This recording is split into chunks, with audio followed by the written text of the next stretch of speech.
It's actually really great to be on campus. I was a graduate of UIC. I was in the class of 2014, actually.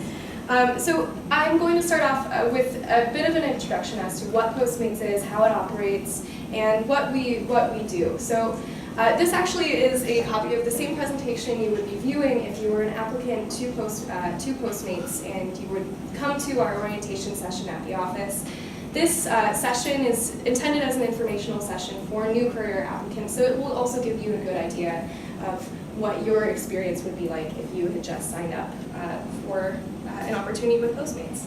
I'm going to skip through a few of these slides real quick. So, after introductions, after viewing a short video, our applicants will view this presentation.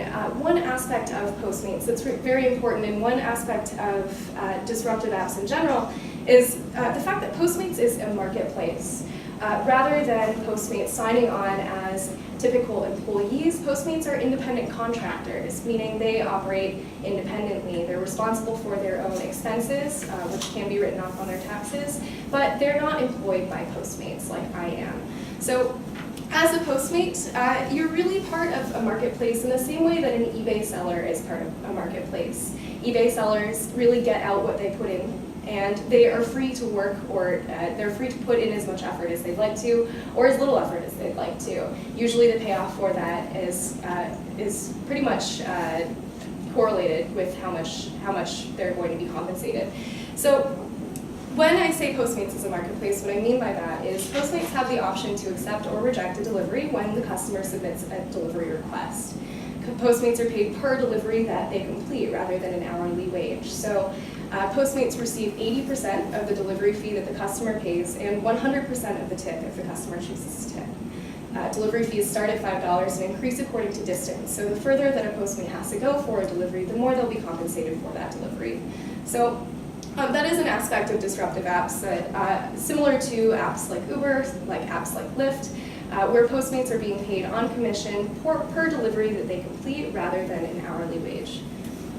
So this is how the actual process works. We have our customer, and we have our lazy bachelor here in ordering his dinner. We serve a really wide variety of customers in the Chicago area. Typically, about 80% of our deliveries are takeout from restaurants because that's what people order for delivery. But we deliver from every store and restaurant in Chicago, meaning small business owners can use us to restock on supplies without having to leave. We have plenty of professionals who use us for deliveries to their office. We're a 24-hour service, and because of that, we have a pretty wide variety of things we actually are delivering. There are two separate apps involved in the process. We've got our customer app, and that's publicly available on the App Store or on Google Play. We also have the Courier app, which is a private app that's only made available to Postmates after they attend 2 of our training sessions. So when the customer hits the Get It Now button, the Postmate will be dispatched on that delivery. Dispatch operates on the principles of who is closest to the pickup location. So the closest on-duty Postmate to the pickup location, wherever that person is ordering from, will be dispatched on that job first. They have the option to accept or reject it. If they don't choose to accept it, then it'll ripple outwards to other Postmates in the area. So if they choose to accept that job, they'll head to the pickup location, pay for the items that the customer would like using a prepaid card that we provide to Postmates. They don't have to use their own funds for any purchases, and we also provide some equipment to them to make their deliveries better. So Postmate will bag up the food, deliver that item to the customer, and the customer will sign, tip, and check out on the Postmates phone. So no cash exchanges hands during this entire transaction, and payment actually happens in the cloud. So the cool thing about this entire process is that the customer can track on their phone where the Postmate is at the entire course of their delivery. So that's a big reason why people are using our app. Another cool thing about that is that the customer and the courier have contact throughout the entire process. So unlike a traditional delivery service where the customer is unable to contact their courier, customers and couriers are able to communicate during that transaction. And after that transaction, the customer is given an opportunity to rate their courier, and the courier is given an opportunity to rate their customer. So this is another aspect of that marketplace economy that we are seeing with Postmates, creating with Postmates. Customers are able to rate their couriers, which allows me to keep a professionalized and quality fleet. However, couriers can also rate their customers, and customers can't see their own ratings.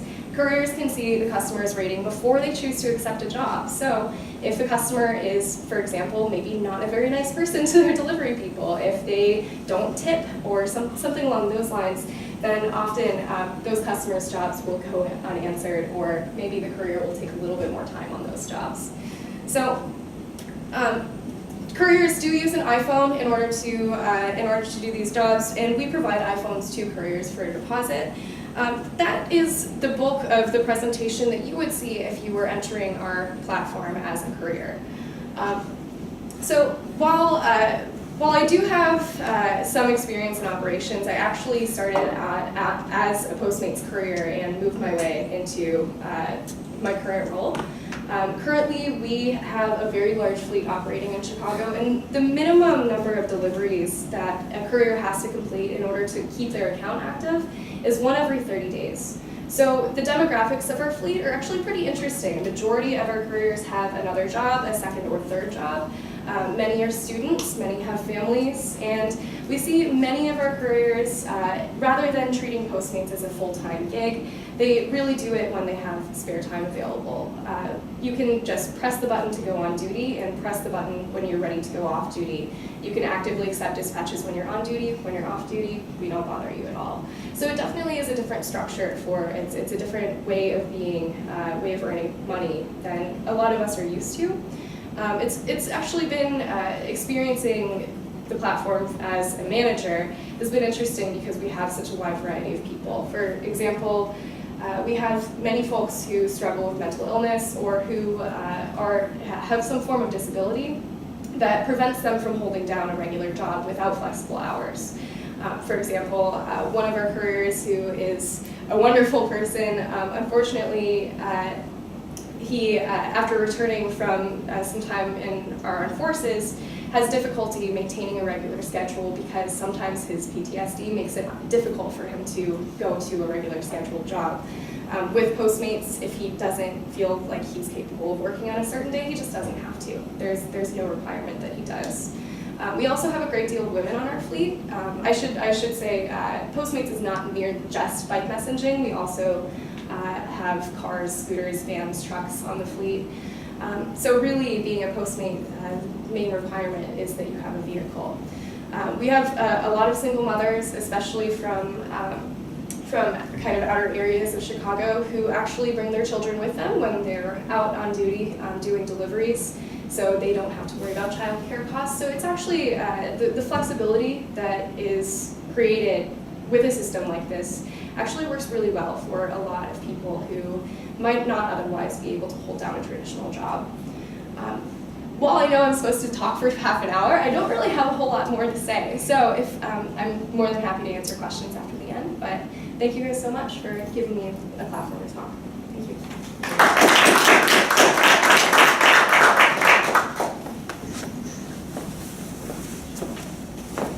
Hi everybody. Can I sit down? Is that okay? Is that allowed?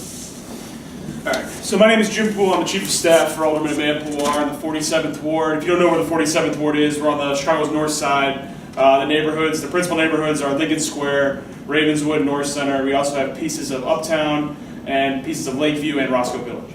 The Alderman was elected February 22nd of 2011. Before that, he was running for Alderman. Let me give you some background, which is kind of important for the story of Chicago Works and where it came from. I met Alderman Poore, who wasn't Alderman Poore then, he was Mayor Poore, in school at the University of Chicago. We were on a break from class, and he told me, I'm running for Alderman, an award against a 37-year Democratic machine incumbent. I said, that's interesting, you're probably going to lose. And so we began to have this conversation about how we could improve the city, what the city needed, and I was sort of compelled. So I became his field director for his campaign, and was with him pretty much the entire time. What we were really trying to do was have a different kind of conversation in Chicago about government and try to get people to look a little bit differently at government, right? To say that government can be more responsive to people, it doesn't have, services don't have to be tied to politics, right? That whether or not you're a Democrat or a Republican or an anarchist or a communist or whatever it may be, you still need a garbage can or a pothole filled, right? It's irrelevant. So one of the ways we tried to highlight that was through this app, right? And so we had this idea that it was 2011, 2010 really, and smartphones have become pretty ubiquitous amongst a certain set. Even if you couldn't afford an iPhone, you had some cheaper version in your pocket. And so we began to think, how could the city sort of use this to let more people engage quicker? So we found, May had a friend named Jimmy Trigas who has a company called Two Pens Media, and we sat down with Jimmy and we said, we would like to do an app, like a service request app. And he's like, oh, I can build that. He's like, but I don't really know iPhone. I'm like, okay, well, let's just do it on iPhone then. So he built what was the original version of the Chicago Works app. Has anybody used Chicago Works in the room? Cool. The original version was really super basic. It had like a request type, and you filled out a bunch of boxes. And when you sent it, it went to the alderman's office wherever you were. So it was key disruption. The incumbent did not like that he started getting these emails from our app and all that. But it was basically designed just to go there, right? So it was really a one-step process, and it wasn't plugged in anywhere on the city side. So it really was dependent on the aldermanic office taking that and doing something with it for anything to come of it. So about 6 weeks out from the election, the incumbent dropped out and put up sort of his successor to be, and the election opened up. We ended up winning with 50.8% of the vote, and was sort of the upset of the February cycle. And we took office in May of 2011, and almost immediately began sitting down with city officials. So the mayor, to his credit, brought on John Tolba and some other folks who were sort of very tech-minded and wanted to start talking about how do we use these kind of apps, this kind of infrastructure into the city system. Has anyone actually seen the 311 system in its raw form on a computer? It looks like Oregon Trail or something. It's like Motorola based from like 1993. It's terrible. It's basically a big data dump, right? So when you call a call center, an operator has a screen, or an alderman's office. They have a screen, they click on a service type, it gives them like some series of questions to answer, they put your information in, and there it goes. And on the department side, they sort of click a little R request little thing, and they can do things with it. Work order entered, or completed, or whatever it is. But it's pretty binary in that sense. It's very simple. So we began to think, how can we plug into this? So we sort of created an API, and Chicago Works was the pilot for that interface to say, can we take a third-party app and put it into the city's data? Like, can we open this data up and let anybody develop on top of it? And so when we rolled out Open Data and Open 311, Chicago Works was one of those pilot apps. And so then at that point, it was sort of version 2. That one, and even now, if you download it now it's on Android too. We've branched out, Jimmy got better. You can go straight to 311. So your request goes right to the city. A copy email is still sent to the alderman's office to say, hey, this request was entered, here's the number. But you get your tracking number, it goes right to the city, there's no middleman anymore. And then it's completed or not. What's interesting about it is, the struggle we have in the city is there are like millions of service requests entered every year in this city, right? For anything ranging from my street collapsed and the water main is pouring into it to I have a very small pothole in my alley. It's all there, right? So as you weed through these things, and as you look in the city system, and even if you go to Open Data, has anybody been to the data portal? It's data.cityofchicago.org. There's all these requests there. It's basically a big data mine, and you can see that like a lot of these things sit for some time. Some things get done, they don't. You don't really know why. Why did this get done when it did, and that one didn't? And so we are working to try to improve that right now, but that's kind of the issue. So what's interesting working in the office now and having sort of accountability for all this stuff is I think what it allows people to do, and the goal it really has been kind of realized, but we're struggling with the back end, is to give people the ability to put something in, track it, and then know exactly if it's been done or not. And you'd be surprised how often somebody says to me, oh, I put a graffiti request in, they completed it out a week and a half later, but the graffiti's still there. Right? And if you go back to the department and say what happened, you know, problem solve it. But at least create some accountability, right? And that was the idea, that ultimately government should be accountable for services, but also the user on the front end, being the resident, should be able to sort of know what's happening on the other side. So where we're trying to go, and where we want to go, is to more of a real-time interface where like, you would get a tracking number, and that would actually show you step by step as things were completed. There's a request for proposal out for this right now with the city for somebody to build this for us, and that's going to be a brand new world when that happens. But it's a struggle because the city's down. Let me pull my notes up here because I'm ready to go. The city's workforce is down about 17% since 2004. So there are about it's about 7,505 full-time employees. this is counterintuitive, but in the same period, wages are up 17%. Like what we're spending on wages and expenses is up 17%, and our healthcare costs have risen by 43% in the same intervening period. And so if you look at like forestry, in 2009, they cut back to 6 forestry crews for the whole city. That's 18 people for every tree in the city. If you look right now, I have 13 sign hangers throughout the entire city of Chicago actually hanging signs. So these things get backlogged. And there's also labor on the other side. So I have a sign hanger in my ward who likes to come in and he fights with his BlackBerry constantly. They gave him this BlackBerry and he has to enter things on it. He's constantly just furious with this thing. And he has to email back, he doesn't like it doesn't work, and it creates more work on the back end. So the trick is going to be, how do we make this easy for the operator on the laborer side to say, I did this, it's done, and it communicates back, and something that's not going to make them have to do even more work. So that's kind of where we're at. I think what's interesting too is like if you look at the data portal and the apps that have been developed, like on the crime stuff, there's some really interesting stuff on the crime stuff where you can go in now. Every crime report is there. It's more like 2003 or something. It's all online. So you have the ability to do a longitudinal study. I do it all the time for the ward. Where I'll grab a set of blocks. I'll put them in by that block. You do it all right there on the site. So there's some really cool stuff happening. We're excited about it. We think that Chicago Works really the tip of the spear in trying to start this conversation. It was really what we were trying to do when we built it, was to try to sort of break the normal course of city business and try to get people to think a little bit more critically and differently about how this stuff is done. We still have a very long way to go. If you've requested a pothole be filled, you know. But we're going to keep working at it. Let's see, I missed. That's about Chicago Works in a nutshell. Again, I'm happy to take questions at that time. Thanks.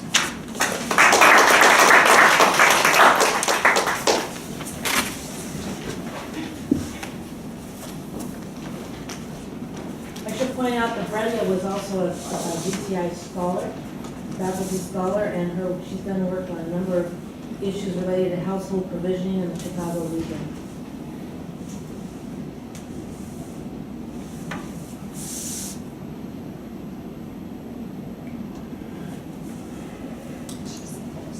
Yeah.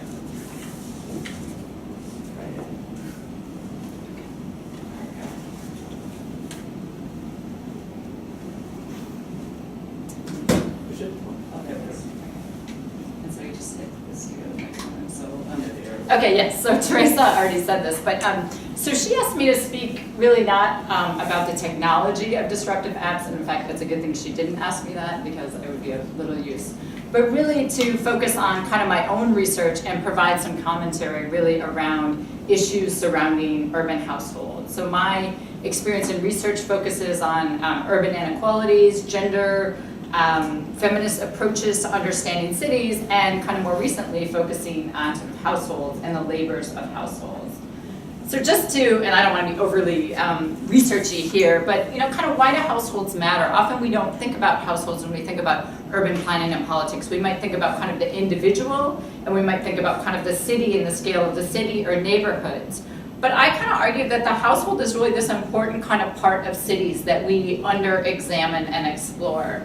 And I say here that really households may or may not consider themselves family members, but they kind of voluntarily occupy the same residence.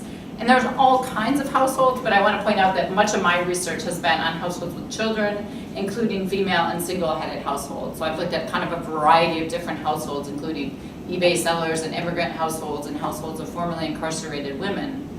But there are other kinds of households again, and I think when I ask the questions I asked today, we want to think about them kind of relative to the different types of households that we have in cities and not kind of lose that diversity. So I think households are important for a number of reasons. They absorb, challenge, and remake urban policies and economies. They've always been agents of urban change. So as cities have changed, that's really happened because of these kind of micro changes in households, interracial marriage, suburbanization, gentrification. There's sites of both paid and unpaid labor, so I'm going to kind of focus on that issue a little bit today. Often we think about jobs in cities, but households are really about all of the work that goes into making that household flourish, right? Ideally flourish, but at the very least be sustained in some kinds of ways. They're critical building blocks of great cities and great communities, and they're really relational. So when people make decisions, it's not just about them often, but they're making decisions sometimes about what the needs of the overall household are, okay? And that may be different, again, if you've got a young household that's not a cooperative, but it's just young people living together. They may be less dependent on each other's decisions, but many households, my labor decisions are made in part based on kind of the obligations I have to my children and to other people in the household. So we should think about these things relationally, not just as sort of individuals making decisions. And we're talking about paid work, about making choices to work for Postmates because you can take your children with you. All of these things are sort of framed in relational ways. And then again, we don't always kind of understand households and what their needs and priorities are in terms of kind of thinking about issues. Okay, so I want to ask sort of the following questions with regard to disruptive apps. And I want to point out, I haven't studied this kind of extensively. I didn't go and ask households about what they feel about disruptive apps. But I'm kind of extrapolating from what I do know and what I have researched to kind of apply it to what I think some of the important questions are, okay? And one is, do these sort of new disruptive apps and the kind of economies surround them provide good income options for households and families? Okay, and I'll go through each of these points in turn. Do they sort of create opportunities for better household life? And part of that I think is shaped by who designs them and to what ends, okay? So I'll kind of talk a little bit about what I know about this. I think we have to ask the question, do disruptive apps actually disrupt households, right? Do they actually make it harder and trickier to do some of the household labors and have flourishing households? Or do they make it better?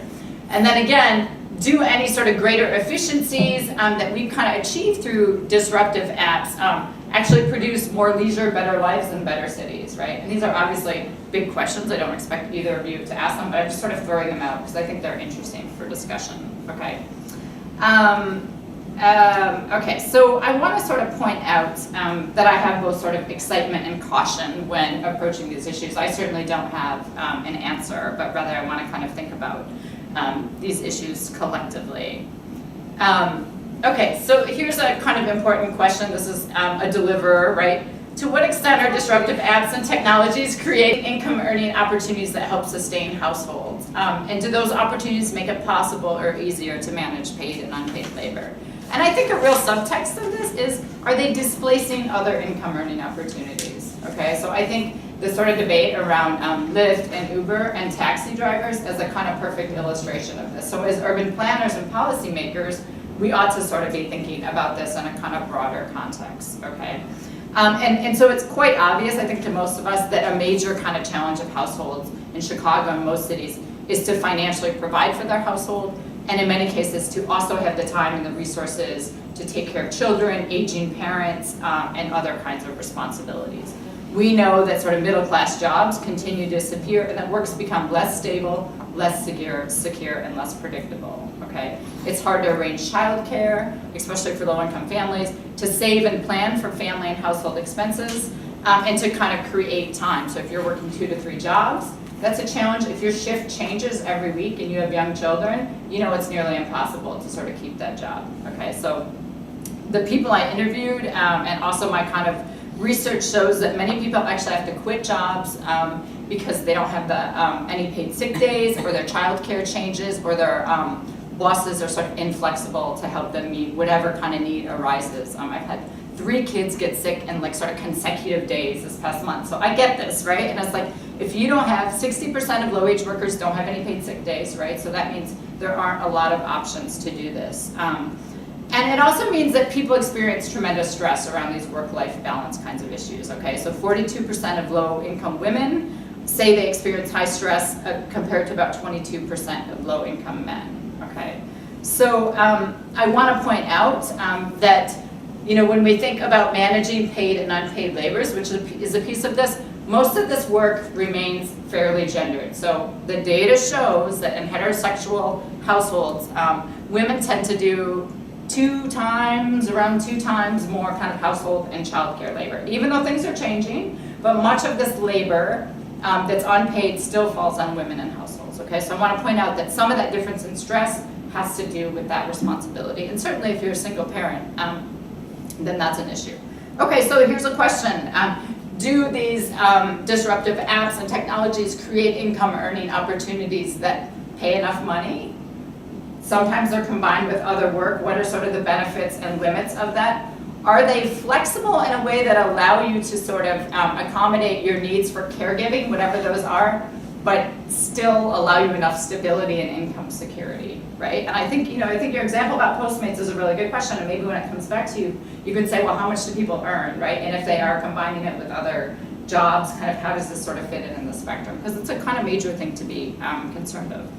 One thing, another sort of piece of this is about home-based labor. And really the women that I interviewed, and especially my work with eBay sellers, suggest that people who can work at home are a little better able to manage these kind of unpaid and paid labors, that it's actually a preference, especially for women who I interviewed. And the data suggests that nationally about 23% of full-time workers do most of their work at home, some or most of their work at home. So some of this has been enabled by disruptive apps, disruptive technology, et cetera. And eBay again isn't a new technology, but some of the new ways that it works allow you to even be more flexible. You can be sort of, and I interviewed eBay sellers, picking up your kid at school and closing a deal or listing more items, et cetera, while your mom's in the doctor's office. Okay, so some of these new kind of technologies and the income opportunities around them do in fact create more flexibility. But again, I think we need to look at that in the sort of broader context of displacement, income possibilities, et cetera. Okay. Second question is, what in fact tends to be the emphasis of some of our most popular disruptive apps? Are they oriented towards improving household labors and life?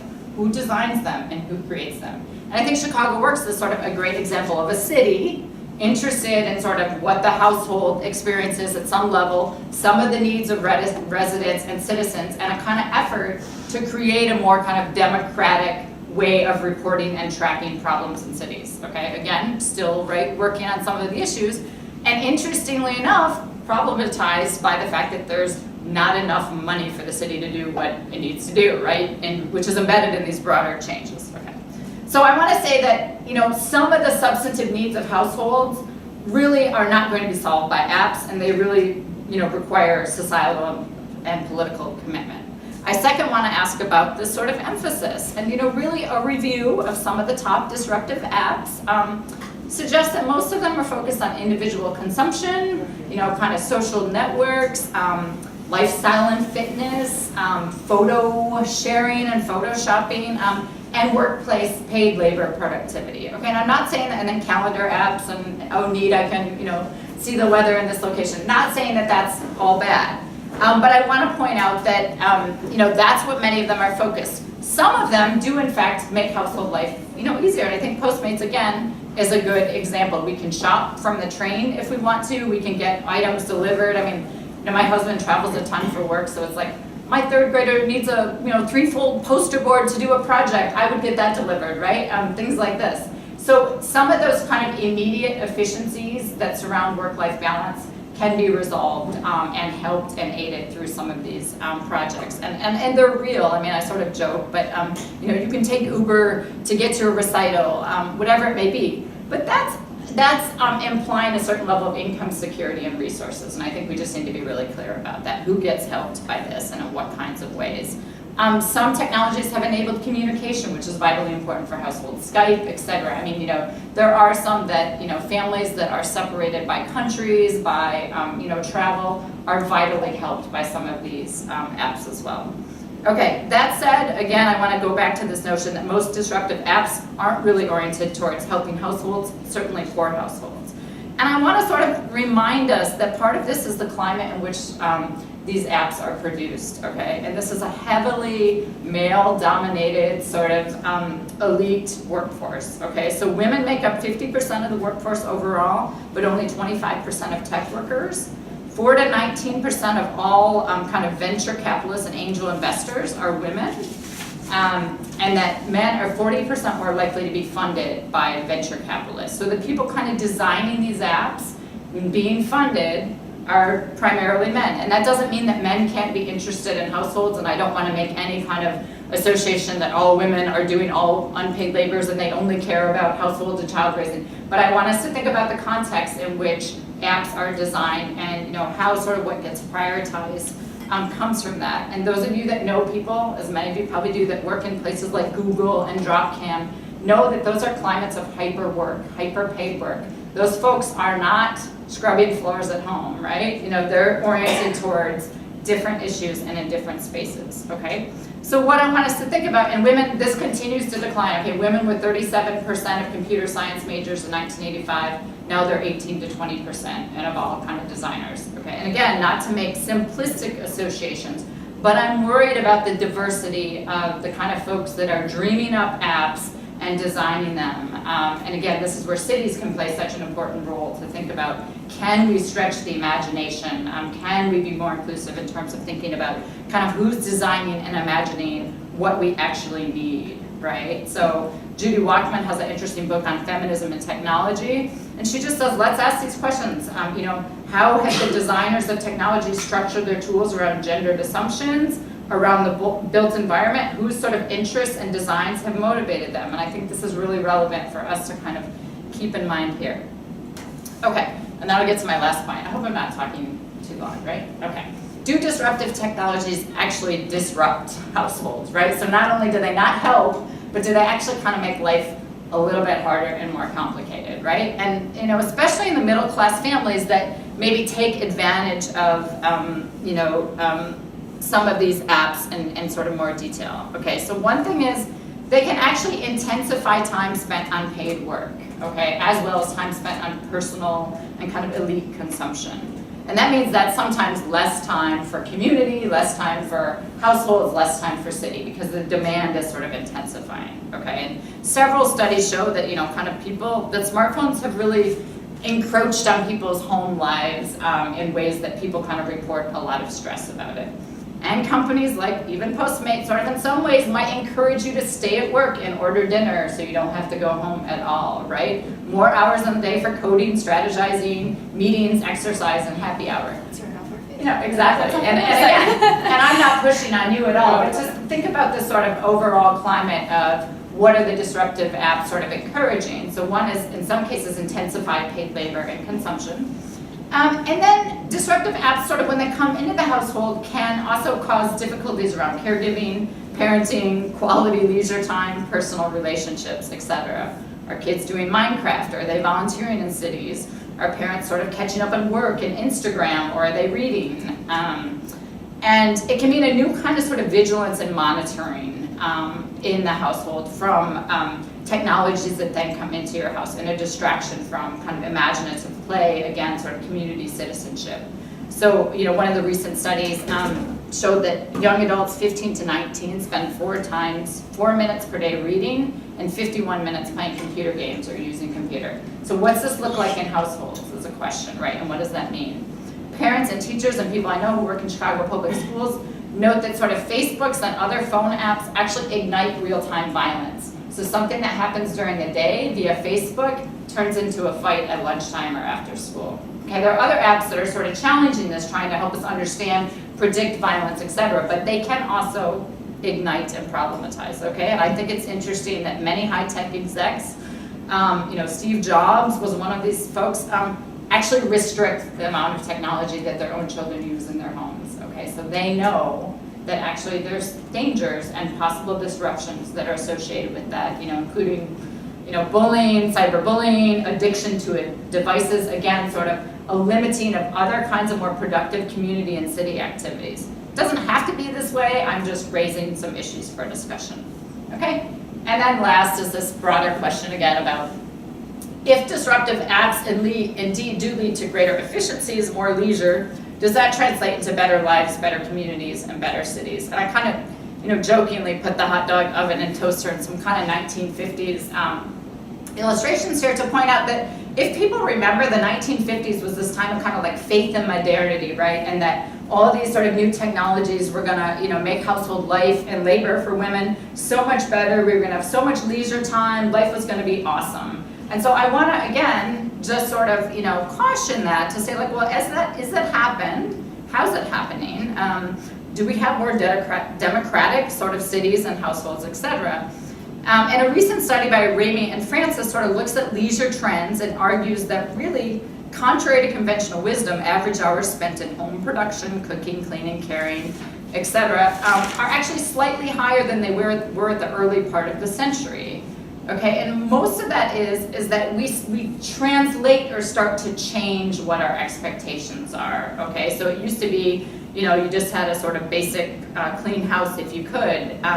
But now, and Betty Friedan argues this too, housewifery expands to fill the time available. So now a good mom is one who's like constantly posting photos on Instagram and cataloging them all and letting people know what sort of a good world she's creating. So this is all bound up in gendered expectations, et cetera. But I think, again, we want to step it back to what does this mean for households? What does it mean for communities and cities? Are we able to sort of translate or transform these efficiencies to make really better places?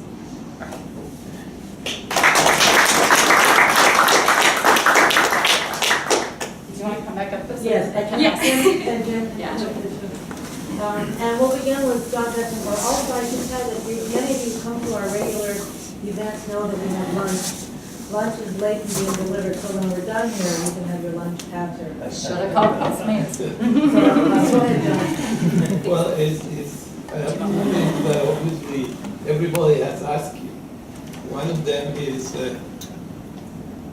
anybody doing anything with the data that that produces? Which geographies are being connected with which geographies, which people are being linked with which people? That would be, I think, very critical to responding some of the questions that you are addressing.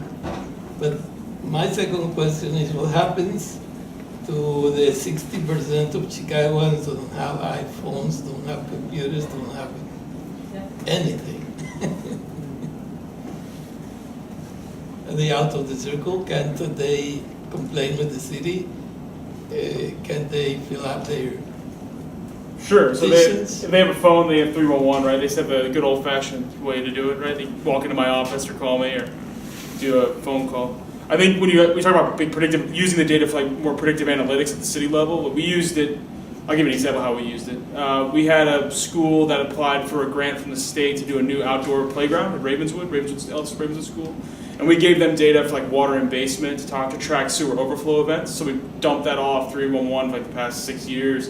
And we sort of isolated what seemed to be like one-time, like one-offs and tried to find like systematic where maybe we actually had heavy rains or something. And then they were able to provide the IEPA with actual data for like overflow events, right? And so you can do that kind of stuff. You can do things like, I think we're getting to the place where we can say like, okay, we have these demolitions are happening, and so we need to do rodent baiting here, right? So there's like some predictive analytics stuff that's interesting to get into. I don't think we're quite there yet from like a routine point of view, but I think we'll get there. And I think for people that aren't plugged in, I think it's something we struggle with constantly, right? Like for the most people think it's all seniors, but it's certainly not. There's lots of folks who don't have internet or access or smartphones. And so we do our best to keep it all analog. Sometimes it's a cost issue for us. So like old-fashioned mail is much more expensive than an email newsletter. But we do our best to try to keep the phone lines open and keep those sort of classic things running in parallel. Another question? Government question and Postmates question. The government question is, are you thinking about somehow rating or prioritizing different people's complaints so they can get some idea of, like, because that you can't do everything for everybody all at once.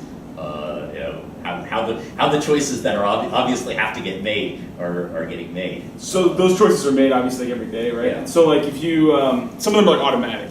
So like if you call and you say there's a leak in the traffic lane, or cave in the traffic lane of a street, for example, right, like arterial, that's going to get marked emergency, right? And so then the system's going to, some of this is also dispatched still, like human dispatchers who actually take a look at this and make a choice, right? Like this is more important than that. But I think there's ways to kind of make it more routine. We're getting better. I think some of it's improving our back-end software to make that happen, honestly. Because right now it just can't. It can do like standard, urgent, or emergency, right? But it can't do much more than that. And so we're trying to get there. I think for us in the office, we're trying to come up with ways. Like there's certain protocols we have for certain things, right? Like a water main break being like a very serious thing, or like a leak being different. But I think some of that's still the human element. Some of this you have to have people put eyes on and know what's happening in the field. Do the people who send in the complaints by whatever technology they do it, do they know how you what priority No, you decide? they don't. Is there a possibility that they might, or you think? Yeah, I think that we're trying to grab that at our RFP, right, to figure that out. Like, if all the streetlights are out on your block, that's going to happen faster than if one of the streetlights is out, right? Right. But that two-way communication, it's a one-way street right now. You're just giving it. You're maybe getting a tracking number back, but it's not giving you much. Right. And so I think that's part of what we're trying to get in the next phase of this. Yeah. Okay. I used to live, I hope this doesn't happen here, but I actually am a constituent of ours, but I haven't lived there long enough to, really know. But, I used to live in a place where, it was alleged with some justification, not in Chicago at all, Philadelphia, that, if you were a member of the right political party or you contributed to the council member's campaign, then you got better service. It's classic Chicago. It's classic almost every city. It's a classic Chicago adage. So if you could be more transparent about that, then maybe that pushes against that. That's our thought. Yeah.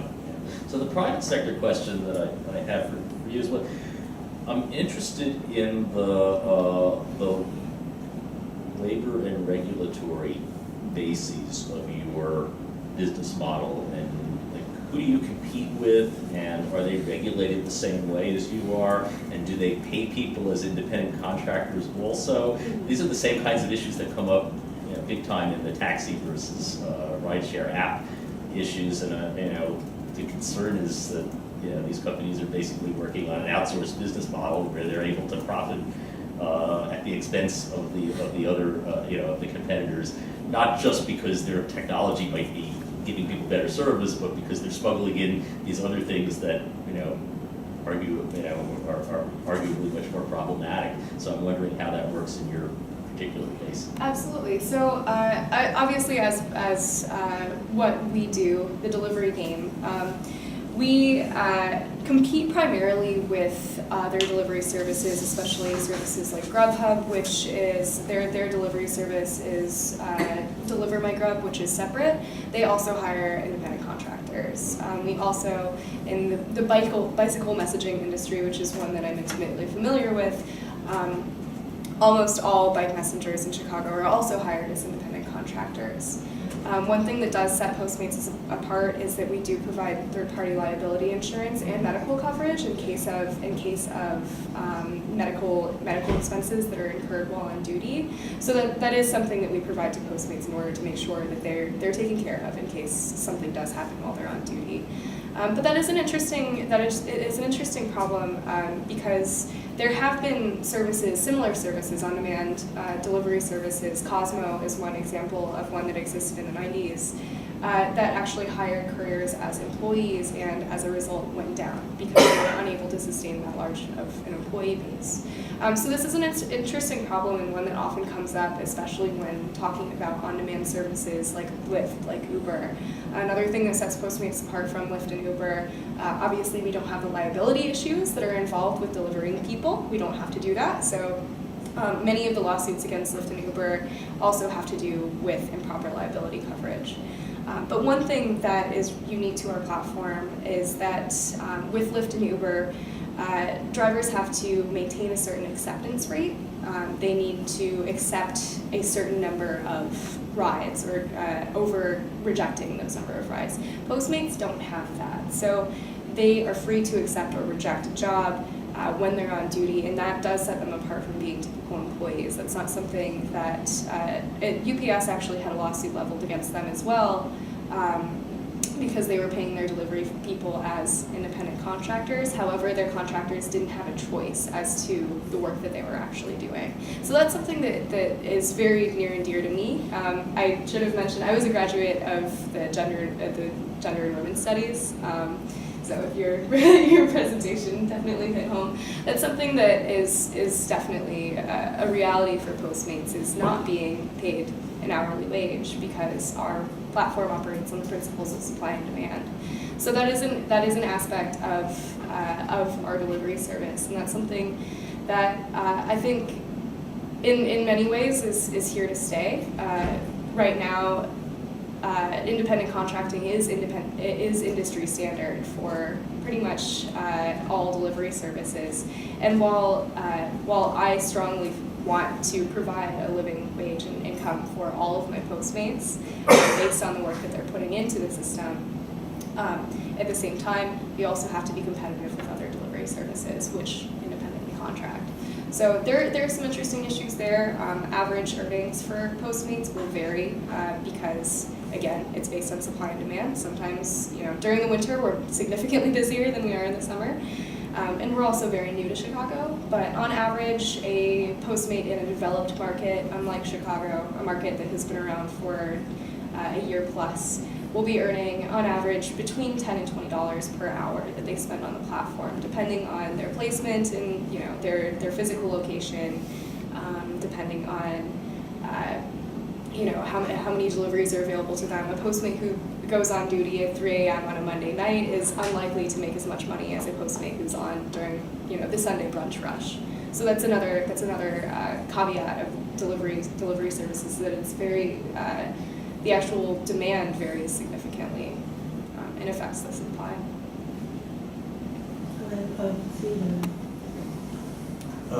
So I'm with the Urban Transportation Center, and we have researchers that are looking at the growth in delivery services and the vehicles on the street and the impact on congestion, and how to better manage that. Do you have a perception, casual perception maybe, of the impact of these services on congestion? Do you see more difficulty out there in getting through congestion because of all the various delivery reliances that we have now?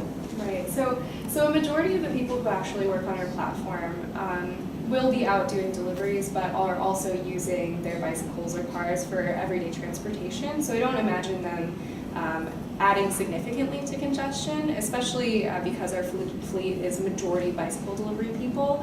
I actually see that as reducing a significant amount of congestion. I don't have specific metrics on that, so any information I have on that is mostly anecdotal. So I can't draw any specific conclusions there. But I would imagine that bicycle delivery is experiencing a pretty significant resurgence, in part because of on-demand delivery platforms like Postmates, and increasing the number of bicycles on the road and decreasing the number of cars on the road is pretty significant in urban congestion. Yeah, this is a question born out of ignorance, really. Why are we using the term disruption apps, right? Why don't we just say apps? I want to know more about this word we're using here. As nobody really introduced why this is the term we're using to describe this new type of service that's being provided. And then, my initial impulse in coming here is I thought it was more of like protest apps, right? Disrupting the city space, right? That's kind of what I'm interested in. But in some ways, like some of the work that both of you are doing does, a lot of disruptive work. So maybe you could all talk about it. I guess I'll start. I see Postmates as being disruptive because it is disruptive to the way that we understand work and understand having a job. It's disruptive in that Postmates don't have a schedule. A Postmate who's busier one month and less busy the next month doesn't have to deal with it. The only person they have to deal with is me, and I'm pretty laid back. So, for example, you're talking about your kids getting sick all in a row. That's something that I think is very disruptive to our understanding of how. I need an app for that. Right, exactly. You need babysitter on demand. It is an app. It is an app. But there's actually, I think, what's interesting is that apps like that do disrupt our understanding of paid work and what being employed or what doing work and getting money from that work means by allowing greater connections between people, more efficient connections between a customer and a person who can serve that customer. It really allows for a lot more freedom on the part of the person who's actually doing the labor. I never heard the word disruption app until I was invited to do this. But let me be 100% honest about that. I think it is disruptive, right? I mean, government in general, right? I mean, let's talk about government. Government is a lagging indicator of where people are, always, by its very nature. And so you can have progressive leadership that may get ahead of the curve, but you're going to have to disrupt things to get things done. So I think we were generally trying to disrupt. We were like, let's do something novel, but we were also like, let's annoy this guy a little bit and say, hey, look, this is a cool idea, you should do this. So I mean, I think ultimately, inside government, it's important because you can show a new way of doing things. It's like you get in a bureaucracy, or you get in a way that things have been done for 60 years, especially in a city like this, and people don't want to think critically. They just want to keep slugging away at it because they have this big, gigantic rock and they're just chipping away at it. And you have to kind of disrupt that thinking in order to get people to step back for a second and say, hey, maybe there's a different way to do this. But I think that it is disruptive, but in that way it can also be good, right? Disruption's not necessarily bad. And I was the same, I sort of heard about it when I got invited to talk. But I think, yeah, the idea is that it displaces in some set of processes that were there before, either a sort of more dated technology or again, sort of a strategy or way of work. And then I think Jack sort of mentioned this too, that the user sometimes has more sort of control or power is sort of the idea when you look at sort of how people are writing about disruptive technology. Sometimes they're talking about that, you know, it's both displacing, but then the user is more engaged than maybe in previous kind of modes. But I think it's pretty loosely defined. You could probably find several competing definitions in addition to what we offered. I have can I ask a question which I actually realized that I should have looked into this. So I've done a lot of work on race and gender and kind of how bias operates in the workplace and evaluations, et cetera. So I'm very curious if there's research about how that operates in these kinds of user markets, right, where you get to rate the person who gave you a lift, you get to rate your delivery, and I mean, there's plenty of data that shows that, you know, kind of we have an automatic bias, and so it would seem to affect who does well in these sorts of marketplaces, and I just wonder if you know of any research or if anybody knows if that's been kind of studied yet, because I think it's pretty relevant. Here's a project. Or do you have any data from your own? You know, I don't have hard data of my own, but I do know that, well, we serve a pretty high-end clientele. Our service is a premium service that costs money, and so obviously our customers are usually in much wider, much more affluent neighborhoods. Whereas most of our customers are folks who are looking for very flexible income. So that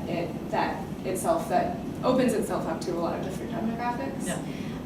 One thing that's interesting is that a majority of our couriers are also customers, that they also use the platform for their own deliveries when they are not doing the deliveries themselves. So there is not a hard line there. But we do have a mechanism on our end to account for bias. So for example, if a courier is given a poor rating and that rating is unexplained by the courier's behavior, for example, a customer gives them a 3-star rating, but the delivery was on time, they got everything they asked for, they were charged properly, everything like that, then I will clear that rating if it is unclear why that rating was given to them. So we do have a mechanism there to protect Postmates from any potential bias. One thing that is interesting about our service and that is a big reason, another big reason why people use it, is the human element of knowing who the person who is delivering to you is. When a Postmate accepts your delivery, it shows you a picture of their face, it shows you their full name, and it shows you their contact information in case you need to contact them. So I would actually argue that in a lot of ways that humanizes the experience more so than creating separations between that customer and courier. Because the customer sees the person who is actually doing the work, they exist in the customer's mind more so than they would with a service where the courier's name and face is irrelevant to the transaction. More of a human connection. Yeah, absolutely. And it's interesting because we do see some use cases where, for example, we have this is the story that I gleaned from what I see on my end. We had a new father whose kid was sick with a fever, and he was kind of freaking out and didn't really know what to do. So we placed an order from Walgreens for like children's motion, something like that. And it turns out the courier who picked up that delivery is an RN, a pediatric RN. So they talked to each other through it. But I think that is what technology is kind of helping us do here in this situation. I think it's breaking down some barriers more so than it is creating them. Great. Any more questions? I have a question. So this on one hand, the app makes it more likely that you're going to get more requests for services. But at the same time, one of the things you pointed out was there are fewer employees and therefore fewer people to be able to actually meet the demands that are now coming in. So in relation, like the question that John asked earlier about the analytics of that, does this help you make the case? Are you able to make the case that therefore we need more increases in our public sector workers? I make the case every day we need more public sector workers. I think the challenge we have is based on, everybody in this room knows this. It's based on the fact that we had these sort of structures of retirement, other benefits that really were never calculated the right way, and healthcare exploded in a way that no one ever thought about. And so now we have to figure that out. I think if there's a chance the city can get its arms around its pension issues long term, then I think you're going to see them onloading more employees. They have to.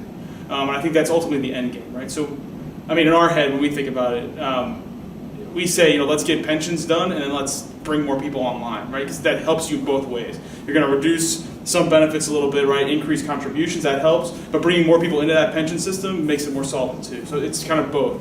But you're not going to. There's no way now. You can't reasonably make the case now. Let's start bringing in a bunch more people. And if we can't deal with the structural issues associated with that, but I think in our head, whether it comes to cops, tree trimmers, laborers, whatever it is, almost across the board, we need more of them. Just because you can't do more with less. That's a myth. You do less with less in government.